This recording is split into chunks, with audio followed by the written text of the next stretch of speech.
High, সকালবেলা উঠেই দেখি বাবা কিছু ছোট মাছ নিয়ে এসেছে। শুনেছি বাড়ির পাশে পুকুরে নাকি এগুলো ধরা হয়েছে।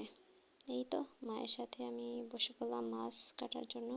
আসলে গ্রামে এক সুবিধা যে সব কিছু টাটকা পাওয়া যায়। এই তো মাছগুলো আমার কাটা শেষ, আমি ধোয়ার জন্য পুকুরে গেলাম। গিয়ে দেখি ছোট একটা মাছ পানিতে ভাসছে। এটা একটু ভিডিও করলাম, আর কিছু না।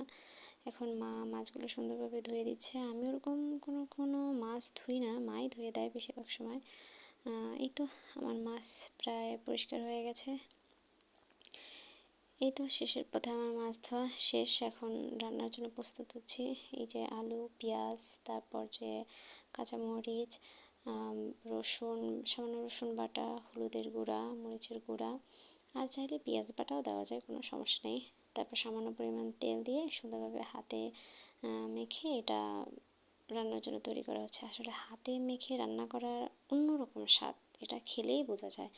তারপরে এই সামান্য পরিমাণ একটু পানি দিয়ে রান্নাটা চুলায় দেওয়া হলো। আর মাটির চুলায় রান্না তো অন্যরকম মজা।